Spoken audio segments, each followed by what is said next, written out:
জান্নাতের দরজাগুলো আজ হাট করে খোলা, আর জাহান্নামের সেই লেলিহান শিখার দরজাগুলোতে আজ তালা ঝোলানো। আকাশে বাতাসে আজ এক অদ্ভুত খুশবুর মাতম। কিন্তু আপনি কি জানেন, সেই চিরচেনা শত্রু শয়তান আজ কোথায়? যে আপনাকে সারা বছর গুনাহের পথে ঠেলে দিত, সে আজ কোন অন্ধকারে বন্দী?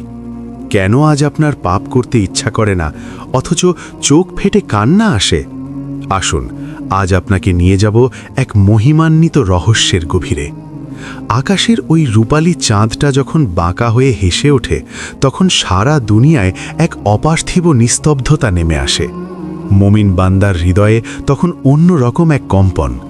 ধুলোবালির এই পৃথিবীতে রহমতের বারিধারা নামতে শুরু করে।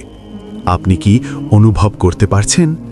আরশের মালিক ফেরেশতাদের নির্দেশ দিচ্ছেন, ওহে আমার ফেরেশতারা, যাও, জান্নাতের 8টি দরজাই খুলে দাও। আজ আমার বান্দারা আমার মেহমান হতে আসছে। জাহান্নামের যে আগুন সারা বছর দাউ দাউ করে জ্বলত, রমজানের চাঁদ ওঠার সাথে সাথে সেই আগুন যেন ভয়ে আড়ষ্ট হয়ে যায়। মালিককে নির্দেশ দেওয়া হয় জাহান্নামের দুয়ারগুলো শক্ত করে বন্ধ করে দিতে। 1 মাসের জন্য এই পৃথিবীর বুক থেকে জাহান্নামের সেই তপ্ত নিঃশ্বাস মুছে যায়। কিন্তু শয়তান, হ্যাঁ, সেই অভিশপ্ত ইবলিস আর তার শক্তিশালী সহচররা, যারা মানুষের শিরায় শিরায় রক্তে মিশে ঘুরে বেড়াত, তাদের আজ ভারী শিকলে বেঁধে ফেলা হয়েছে।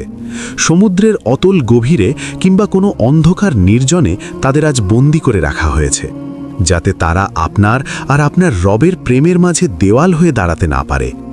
আজ আপনার মনটা কেন এত নরম? কেন সিজদায় গেলে মাথা আর তুলতে ইচ্ছে করে না? কারণ আজ আপনার সামনে কোনো প্ররোচনা নেই। আজ শুধু আপনি আর আপনার দয়ালু আল্লাহ। এই নিস্তব্ধ রাতে যখন সবাই ঘুমিয়ে পড়ে, তখন আরশের ওপর থেকে মহান রব ডেকে পড়েন, ওহে, কি আছে কেউ ক্ষমা চাওয়ার? আমি তাকে ক্ষমা করে দেব। আছে কি কেউ কিছু চাওয়ার? আমি তার ঝুলি পূর্ণ করে দেব। বড় মায়াবী এই সময়, বড় মায়াবী এই ডাক। অথচ আমরা কতজন এই ডাক শুনেও না শোনার ভান করে ঘুমিয়ে থাকি। শয়তান তো শিকলে বন্দী, তার সেই কুৎসিত প্ররোচনাগুলো আজ আর কানে ফিসফিস করে না। কিন্তু তবুও কেন কিছু মানুষ এই পবিত্র মাসেও গুনাহের অন্ধকার গলি থেকে বের হতে পারে না? আসলে শয়তান বন্দী থাকলেও আমাদের ভেতরে লুকিয়ে থাকা আরেকটা শত্রু কিন্তু মুক্ত। সেটা হলো আমাদের নফস। দীর্ঘ 11 মাস শয়তান আমাদের এই নফসকে যে গুনাহের প্রশিক্ষণ দিয়েছে, সেই অভ্যেসের শিকল আজ আমাদের জড়িয়ে ধরে আছে। রমজান হলো সেই শিকল ভাঙার মাস।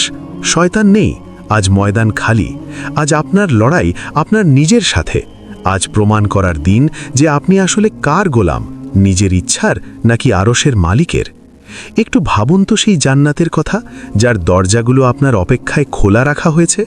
জান্নাতের সেই বিশেষ দরজা আর রায়্যান, যেটি শুধু রোজাদারদের জন্যই বরাদ্দ। সেই দরজার চৌকাঠে যখন আপনি দাঁড়াবেন, জান্নাতের সুঘ্রাণ যখন আপনার আত্মাকে ছুঁয়ে যাবে, তখন কি আপনার মনে থাকবে এই দুনিয়ার ক্ষুধা আর তৃষ্ণার কথা? আপনি যখন ইফতারের সামনে বসে থাকেন, তখন আপনার সামনে সাজানো থাকে পৃথিবীর সেরা সব নেয়ামত। আপনি চাইলেই 1 ঢোক পানি পান করতে পারেন, কেউ দেখবে না। কিন্তু আপনি করেন না। কার ভয়? কার ভালোবাসায়?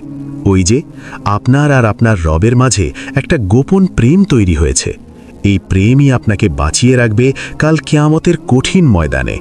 কিন্তু আফসোস সেই ব্যক্তির জন্য যে রমজান পেল, অথচ নিজের গুনাহগুলো মাফ করিয়ে নিতে পারল না। শয়তান বন্দী থাকার এই সময়টা হলো নিজেকে চেনার সময়।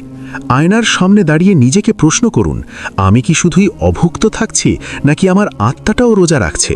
যদি আমরা এখনও গুনাহে লিপ্ত থাকি, তবে শয়তান বন্দী থেকেও জিতে গেল, আর আমরা হেরে গেলাম। ওহে আমার ভাই, ওহে আমার বোন, একটু কি ভাববেন না, আজ আপনি জীবিত আছেন বলেই রমজান পেয়েছেন। কত মানুষ গত বছর আপনার পাশে বসে ইফতার করেছিল, আজ তারা মাটির নিচে অন্ধকারে একা। আপনার কাছে এখনও সময় আছে। আপনার রব হাত বাড়িয়ে আছেন আপনাকে জড়িয়ে ধরার জন্য। আপনি কি একটিবারও বলবেন না, ইয়া আল্লাহ, আমি অনেক বড় গুনাহগার, আমাকে তুমি ক্ষমা করো? শয়তান মুক্ত হওয়ার আগেই আল্লাহর ভালোবাসায় নিজেকে সঁপে দিন, কারণ মৃত্যু কখন কার দরজায় কড়া নাড়বে তা কেউ জানে না, কেউ জানে না।